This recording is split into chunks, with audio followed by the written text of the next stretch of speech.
The distinct silhouette of the Statue of Liberty stands tall in the upper bay of New York City. She holds her torch high up towards the sky, representing freedom, opportunity, and refuge. There is an inscription on the base of the statue of Our Lady Liberty. It is a poem by Emma Lazarus, and it reads, "Give me your tired, your poor, your huddled masses yearning to breathe free, the wretched refuse of your teeming shore." These poetic lines seem to embody the very fundamental ideas of Americanness, the idea that our shores are open, the idea that we are a great melting pot welcoming all. What you might not know about the Statue of Liberty, however, is that there are shackles at her feet. There is a chain that winds around her right foot and goes off to her left before breaking. And these broken shackles are there because the original Statue of Liberty was originally created to celebrate abolition, to celebrate the fact that African Americans could no longer be legally enslaved in the United States. The reason she is not a symbol of abolition in modern day, however, is because the citizens of the United States of America were too ashamed to have a symbol shining in New York Harbor, reminding all of the mistakes that had been made. But ignoring the darkness of our past only invites it to cloud our future. So rather than follow the example of the Lady of Liberty, changing our message, our narrative to ignore our past, today I instead want to firstly talk about how the United States has failed to uphold its pledge of liberty and justice for all, and then talk about where this has begun and what the root of this issue is, and thirdly, focus on how we are able to fix it. So firstly, how have we failed in this pledge? Well, the speakers before me have so eloquently articulated it, but allow me to extend.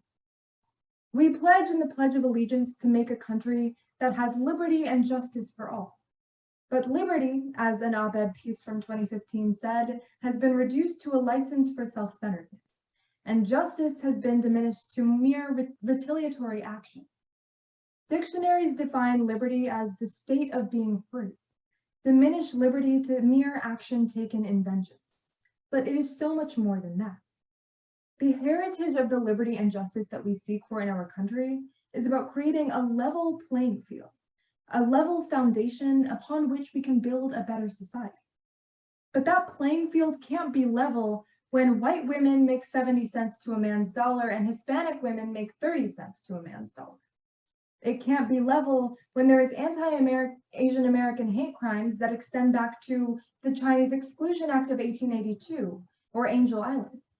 It can't be a level playing field when in 40 states the gay panic defense still exists, a defense against hate crimes of gay or transgender individuals. It can't be a level playing field because we haven't made enough progress to get there yet. And here's where you may be thinking, but we have made so much progress, we have come so far. And you're right, we have. But for every 2 steps we take forward, we take 1 step back. Let's take the example of anti-African hate in our country. We passed the Emancipation Proclamation, so slavery was no longer legal. A success, right? But then came the Jim Crow laws that severely restricted rights of African American individuals. We repealed the Jim Crow laws with the Civil Rights Act of 1964, and then boom, along came redlining, restricting the income that was available to African American individuals. After redlining was fixed with the Fair Housing Act, came the mass incarceration of modern day, along with police brutality that has resulted in egregious crimes against African American citizens. So what we can see here is that for every win, there is a loss, meaning that something must be done to break the cycle.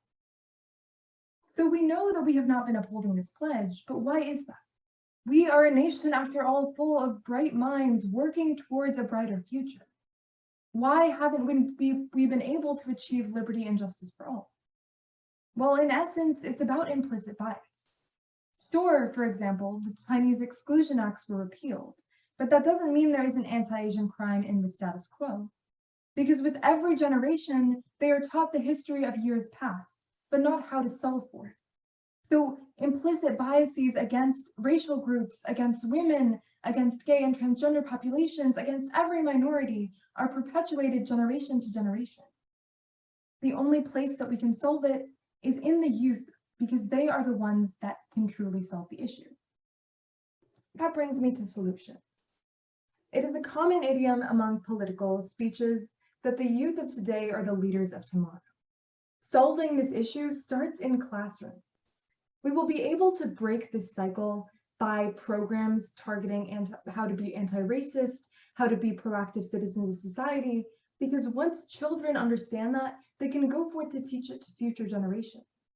If we truly believe that the youth of today are leaders of tomorrow, we should start empowering them to truly be leaders of tomorrow. The Statue of Liberty is an example of where we have attempted to push past egregious history by focusing on light that shines through the cracks of our nation. But allow me instead to point you to a new light. Every student in every classroom in America. Thank you.